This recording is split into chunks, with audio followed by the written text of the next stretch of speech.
বিসমিল্লাহির রহমানির রহিম। আসসালামু আলাইকুম। www.dailynewsstar.com ভার্চুয়াল এডিটর হাফেজ মাওলানা শাহজালাল গোলদার স্টুডিওর বাহির হতে অনুষ্ঠানটি এডিটিং এবং পরিচালনা করছেন এনএসটিভি নিউজ। শুরুতেই ডেইলি ভিউজের এনএসটিভি সংবাদ www.dailynewsstar.com News Star Digital Studio, News Star ভবন, যে প্রতিষ্ঠানগুলো বিজ্ঞাপন দিয়ে সহযোগিতা করে থাকে: Almadina money changer company limited, graduate group, business international, সংবাদপত্র the daily news Star, weekly Jessore times, দৈনিক বেনাপোল, দৈনিক সবার আগে, সাপ্তাহিক বাংলার 21, সাপ্তাহিক 21-এ। শুরুতেই আজ এখানে আমাদের যে ডেইলি ভিউজের অনুষ্ঠান 11 অক্টোবর 2025 এনএসটিভি নিউজ। আমরা আজ এখানে দুইজন সংবাদ পাঠ এবং রিভিউ পর্যালোচনা করব। মুস্তাফিজুর রহমান গোলদার, আমি M Shahjahan Ali Goldar, EPO and editor, the daily news star. Hope for peace in Gaza, joy celebrations as Israel Hamas sign first phase of Trump's peace plan. Parties to decide only after seeing implementation plan, signing July Charter. Daily industry. Bangladesh is worsening poverty. Advisory Council approves merger of 5 Islamic banks. State-owned enterprises lag in reform agenda. NSTV news Bangla সংবাদ পাঠ, M Shahjahan Ali Goldar, editor, the daily news Star. Bangla দৈনিক সংবাদপত্র, দৈনিক সবার আগে, দৈনিক বেনাপোল। উপদেষ্টা পরিষদের বৈঠক, 5 ব্যাংক একীভূত করে একটি হচ্ছে।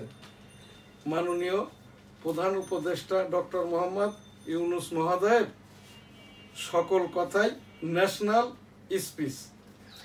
আজ এনএসটিভি সংবাদ থেকে মাননীয় প্রধান উপদেষ্টা ডক্টর মোহাম্মদ ইউনূস মহোদয়ের 252তম এই যে ন্যাশনাল স্পিচ, ছাত্র জনতা সরকার 2024-এর আজ এখানটাই হচ্ছে 418তম দিবস। আমরা এনএসটিভির এই টেবিল থেকে নিয়মিতভাবেই আর কি যে এইচসিএস ন্যাশনাল স্পিচ সিরিয়াল 252, 11 অক্টোবর 2025। উপদেষ্টা পরিষদের বৈঠক, 5 ব্যাংক একীভূত করে একটি হচ্ছে। একীভূত করার প্রস্তাব অনুমোদন। মূলধন হিসাবে সরকার দেবে 20,000 কোটি টাকা। কারো চাকরি যাবে না, আমানতকারীরাও আমানত হারাবেন না। প্রাথমিকভাবে এটি রাষ্ট্র মালিকানাধীন ব্যাংক হবে। 5 বছরের মধ্যে বেসরকারি খাতে দেওয়ার পরিকল্পনা। মাননীয় প্রধান উপদেষ্টা ডক্টর মোহাম্মদ ইউনূস। জুলাই হত্যাযজ্ঞের জন্য শেখ হাসিনা দায়ী, ট্রাইব্যুনাল জবানবন্দিতে আসিফ মাহমুদ। সরকারকে চূড়ান্ত সুপারিশ দিতে যাচ্ছে কমিশন। সংসদ ভবনের দক্ষিণ প্লাজায় বুধবার জুলাই সনদ স্বাক্ষর। সাইবার হামলার সংখ্যায় সব বিমানবন্দরে বিশেষ সতর্কতা। অবশেষে গাজায় যুদ্ধবিরতিতে একমত হামাস ও ইসরায়েল। গাজাবাসীর মধ্যে আনন্দের বন্যা। ট্রাম্প বললেন, একটা বিশ্বের জন্য এটা বিশ্বের জন্য মহান দিন। সাহিত্যে নোবেল পেলেন হাঙ্গেরিয়ান লেখক হাসলো কিরাইশান হরমই। দ্বিকক্ষ বিশিষ্ট সংসদ গঠনের প্রস্তাব বাদ দেওয়ার পরামর্শ সিপিডির। অবাধ ও সুষ্ঠু নির্বাচনের ইইউ সম্ভাব্য সব ধরনের সহায়তা করবে মাইকেল মিলার। চাঁদপুরে অনলাইনে ইলিশ বিক্রির নিবন্ধন পেলেন 7 ব্যবসায়ী। শাপলা ছাড়া নিবন্ধন নেবে না এনসিপি, নাসিরউদ্দিন পাটোয়ারি।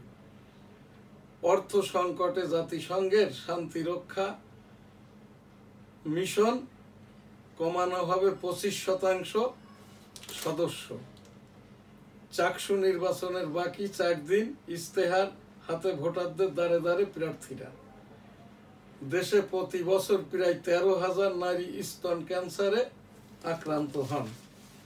চিকিৎসার বাইরে 92% মানসিক রোগী। বিশ্ব মানসিক স্বাস্থ্য দিবস আজ।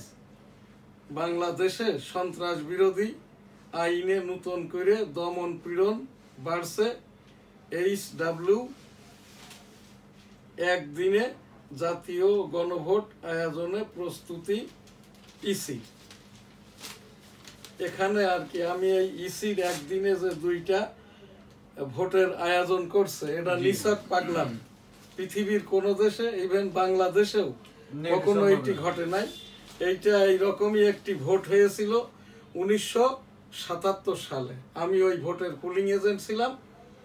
জিয়াউর রহমান তখন এই যে রাষ্ট্রনায়কও হন নাই, রাজনীতিবিদও হন নাই, এবং বিএনপি রাজনৈতিক দলটারও জন্ম হয় নাই।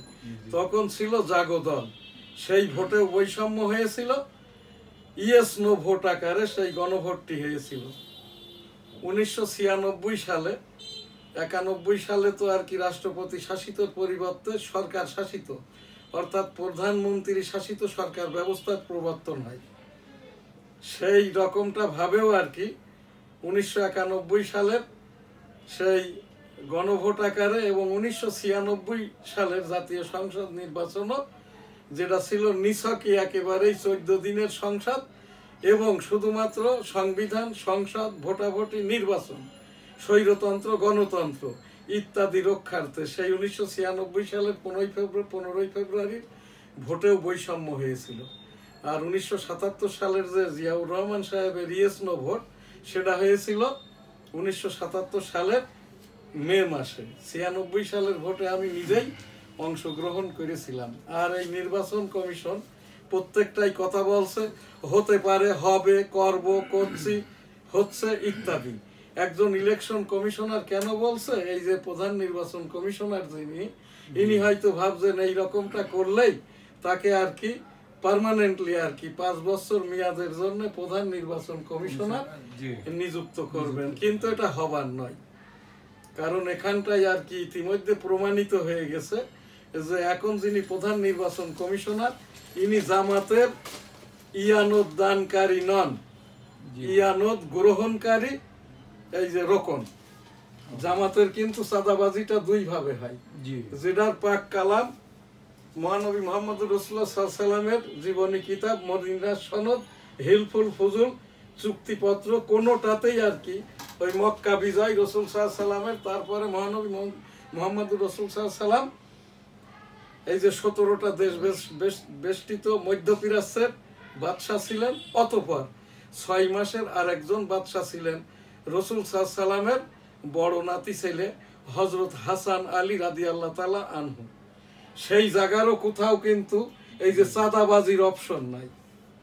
ইয়ানত অর্থ হইল, এটা হইল নির্ধারিত করে ঘন্টায়, দিনে, সপ্তাহে, 15 দিনে, মাসে, বৎসরে চাঁদাবাজিটা করা। এবং এখানটাই আর কি সামনে ওই সেই জামাত ইসলাম তো নিজেদেরকে বলে আমরা ইয়াজিদি মুসলমান। ইয়াজিদ কে ছিল? ইয়াজিদ ছিল মুয়াবিয়া পুত্র। আর সেই মুয়াবিয়ার পিতা কে ছিল? আবু সুফিয়ান। আবু সুফিয়ানের স্ত্রী অর্থাৎ মুয়াবিয়ার মাতা ছিল রাসূল সাল্লাল্লাহু আলাইহি ওয়াসাল্লামের ওই যে কলিজা চিবায়ে খেয়েছিল যে হিন্দা ওহদের যুদ্ধে। তো এই জায়গাটাই আর কি এই আবু সুফিয়ানের এই হচ্ছেন প্রথম স্ত্রী হিন্দা, হিন্দার তৃতীয় স্বামী আবু সুফিয়ান। এই হিন্দারই কিন্তু তখন সে মুসলমান হয়নি, ওই হিন্দার গর্ভজাত একটি সন্তান যিনি উবাইদুল্লাহ পুত্র জিহাদ, যে আর কি এই যে বর্ষাবিদ্ধ করেন হোসেন রাদিয়াল্লাহু তাআলা আনহু, অর্থাৎ রাসূল সাল্লাল্লাহু আলাইহি সাল্লামের ছোট নাতি ছেলেকে। হোসেন রাদিয়াল্লাহু তাআলা আনহু তাবলিগের দাওয়াত দিতে কুফা বা ইরাকে গিয়েছিল। তো সেই জামাত ইসলাম আর কি ওই সেই ইয়াজিদি শাসন ব্যবস্থায় বহুদিন শাসন করেছে ইয়াজিদ, ওই সিরিয়ার নাম করে ক্ষমতা গ্রহণ করার পরে টোটাল আর কি সৌদি আরবের যাকে বলা হয় আর কি এই যে মুয়াবিয়া আর কি, ইনি ছিলেন কোন ওই গভর্নরেট আকারেই আর কি, খলিফা নন কিন্তু মুয়াবিয়া। তো এই জায়গায় আমার বলার উদ্দেশ্যটা হচ্ছে জামাত ইসলাম এখন যে গীবতটা করছে আর কি, এটা গুনাই কবিরা কিন্তু সেই রকমটা ভাবে এখন আবার এর সাথে যোগ দিয়েছে এনায়েতুল্লাহ আব্বাসী। এরা কেউই হাদিস কুরআন, আমার এখানে এই যে বুখারী হাদিস, এই রাসূল সাল্লাল্লাহু আলাইহি সাল্লামের জীবনী কিতাব, গীবতের কোনো স্থান নাই। একটি হাদিস আছে, এক মুসলমান অপর মুসলমান, এক ব্যক্তি অপর ব্যক্তিকে কাফের বা ফাসেক বলিও না। কেন?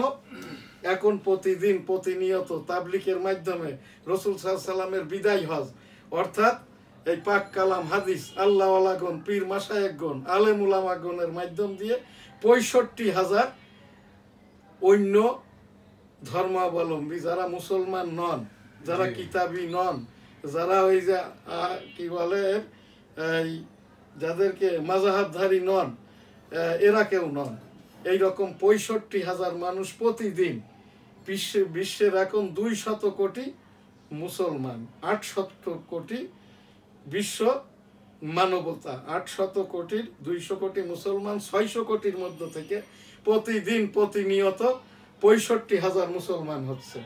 এই কারণেই আর কি এক ব্যক্তি অপর ব্যক্তিকে যদি কাফের বা ফাসেক বলে, আর ওই ব্যক্তিটা যদি মুসলমান হয়ে যায়, তাহলে কিন্তু তার এখানটায় আর ওই যে অন্য কোনো অপশনটা এই থাকে না। আর এখানে এই যে নির্বাচন কমিশনটা আস্তাগফিরুল্লাহ রাব্বুল আলামিন, এই যে বৈষম্য মাওলানারা আমির হামজার মতো, আমির হামজার তো রোগ একটা হয়েছে, ইনি বলছেন রাসূল সাল্লাল্লাহু আলাইহি সাল্লাম সাংবাদিক ছিলেন, কখনো বলছেন রাসূল সাল্লাল্লাহু আলাইহি সাল্লামের এই যে পত্নী মা খাদিজা রাদিয়াল্লাহু তাআলা আনহা, ইনি ওই যে যাই হোক আর কি এইসব আমি কথা বলতে চাই না।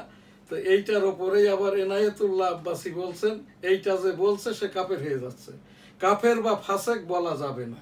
জি এনায়েতুল্লাহ আব্বাসী সাহেব, আপনাকেই বলছি, আমি ৩৪ বৎসরের একজন আমলি পীর মুরিদিটা করি, এই যে পাক কালাম হাদিস আমার এখান থেকেই আমি ২৫ বৎসর আগে অথেন্টিক করেছি 10 খণ্ড বুখারী শরীফ একসাথে মহানবী মুহাম্মদুর রাসূল সাল্লাল্লাহু আলাইহি সাল্লামের জীবনী কিতাবের ভিতরে রাসূল সাল্লাল্লাহু আলাইহি সাল্লামের সব এই যে আর কি হাদিসগুলো আছে। তো সেই জায়গাটায় আমি আব্বাসী সাহেবকে বলছি, কাফের বা ফাসেক বললে ওই ব্যক্তিটা যদি তাওবা করে সাবেকে ফেরে, সে আমির হামজা হোক অন্য যে কেউ হোক আর কি, এই জায়গাটায় কিন্তু আল্লাহ তাআলাও মাফ করতে পারবে না। যাকে এই গালিটা দেওয়া হয় সে যদি মাফ করে মাফ পাইবেন। আর আমির হামজা তো পাগল, এর তো ব্রেন কাজ করে না, এর কোনো ডিগ্রি নাই, এর কোনো লেখাপড়া নাই, এ কোনো হাফেজ না, এ কোনো কারি না, আমির হামজা এ কোনো মুফতি না, এ কোনো মাওলানা না, আল্লাহ ওয়ালাও না। এই যে এনায়েতুল্লাহ আব্বাসী, ইনার মনে হয় যেটা বলছেন ডক্টর, এটাও ভুয়া। কারণ এই যে মুফতির ওপরে তো কোনো প্রাতিষ্ঠানিক ডিগ্রি নাই, এই যে কওমি মাদ্রাসা থেকেও এখন আর কোনো ওই ডিগ্রিটা দেওয়া হয় না। এই মুফতি ডিগ্রিটাও এখন পেতে গেলে ওই যে দাওরা হাদিস পাস করতে হবে, হয় ইন্টারন্যাশনাল ইসলামিক ইউনিভার্সিটি, অথবা ঢাকা আলিয়া মাদ্রাসা শিক্ষা বোর্ড, অথবা ঢাকা বিশ্ববিদ্যালয় হতে হাদিসের ওপরে সে পাস করলেই তখন সে মুফতি হবে। বা এই যে মাওলানা হবে। তো এই এনায়েতুল্লাহ আব্বাসী সাহেবের ওনার ওয়াজ নসিহতটা আমি শুনি, কিন্তু ইদানিং কালে ওনার একটা রোগ হয়েছে এনায়েতুল্লাহ আব্বাসী। এই রোগটা কিন্তু পীরদের হয় না। উনি যেহেতু জৈনপুরি পীরের মানে এই যে বর্তমান পুরুষ এইটা বলছেন, ওই জৈনপুরি পীর আর আমার যে পীর সাহেব আর কি মরহুম সৈয়দ হজরত মাওলানা শামসুর রহমান, এই যে মাগুরা মোহাম্মদপুরে বাড়ি আর কি, এই একই সিলসিলা, ফুরফুরার সিলসিলা। তো এই জায়গাটায় এনায়েতুল্লাহ আব্বাসী সাহেব এই যে তোমাকেই আমি বলছি বাবারে এইগুলো করো না আর কি, এইগুলো করো না। আর তুমি যদি এই বাংলা ডিগ্রিটা বলো আবার হাদিস কোরআনের অজনসিয়ত করো, প্রথমত আর কি তুমি যে ডক্টরেট করছো কোন বিশ্ববিদ্যালয় থেকে, কোন শিক্ষকের আন্ডারে, কোন মাওলানার আন্ডারে, কোন প্রফেসরের আন্ডারে, এইটা দেখাইবা। আমির হামজা তুমি এই ফাইজলামিটা যেটা করছো আল্লাহ তাআলার লানত তোমার উপরে পড়ছে, মাঝে মাঝে তো পাগল হয়ে যাচ্ছ। এইবার মানুষজন তোমাকে পিটাইয়েই মেরে ফেলবে। এই রকম যে সব বলে আর কি, পাক কালাম হাদিসে আছে, কিন্তু তাকে যদি থামানো না যায় পিটাইয়েই মেরে ফেলতে হবে। এনায়েতুল্লাহ আব্বাসী সাহেব আপনাকেও আমি সাবধান করছি না, আস্তাগফিরুল্লাহ রাব্বুল আলামিন এদেরকে বলতে বলতে যাদের এই বারগা বেড়ে যাচ্ছে, গীবত বেড়ে যাচ্ছে, এদেরকে হেদায়েত দান করুন। আস্তাগফিরুল্লাহ, আমিন। ধন্যবাদ। আর এই জায়গায় ওই যে নির্বাচন কমিশন বিষয়ক এনসিপি যে দাবিটা করছে, এটা শুধু যৌক্তিক নয়, সাংবিধানিক, নির্বাচনী বিধি, রাষ্ট্রীয় আইন, রাজনৈতিক যেটা আমাদের শিষ্টাচার তার মধ্যেই আছে। শাপলা ভ্যারাইটি অর্থাৎ কি ডজনেরও বেশি রকমের হয়, যেটা আমাদের পুলিশের লোগোতে আছে, জাতীয় শাপলা হিসাবে আছে। এইটা বাদে যে শাপলাগুলো আধা মাটি আধা পানিতে হয় এই রকম আর কি, এইটা তো সাদা শাপলা যেটা আমাদের জাতীয় শাপলা ফুল। এদেরকে যেটা জাতীয় পতাকার সাথে রঙের সাথে মিল আছে, এদেরকে এই যে রক্তবর্ণ যে শাপলা আছে না, আমি এখান থেকে এনএসটিভি টেবিল থেকে আমি সেই 1996 সালে, তারও পূর্বে হানা ভোটের পুলিং এজেন্ট ছিলাম। 96-তে নিজে নির্বাচন করেছি স্বতন্ত্র হিসাবে, টেবিল প্রতীক ছিল। আমি এখান থেকে এদেশের একজন ভোটার হিসাবে, জনগণ হিসাবে, মুরব্বী হিসাবে, মুক্তিযোদ্ধা হিসাবে এই যে এনসিপি কে নির্বাচন কমিশন এই রকম তালবাহানাটা কেন করছে ব্যাখ্যাও দিচ্ছে না। এই চুলকানিটা করবেন না নির্বাচন কমিশনার মহোদয়, আপনার অযোগ্যতা প্রমাণ হয়ে গেছে, আপনি এখান থেকে সরে পড়েন। এনসিপির নাহিদ ইসলামরা যে কথাটা বলছে এর উপরে আবার সাংবাদিক তো নাই, পরজীবীরা আর কি ব্যাড ইন্টারপ্রিটেশন করছে যে এটা কি তাহলে দেখে নেওয়া। নো, তাদের রাইট আছে সাংবিধানিক, দেশের নাগরিক, এবং আমরা যারা ভোট দেব আমার আপনার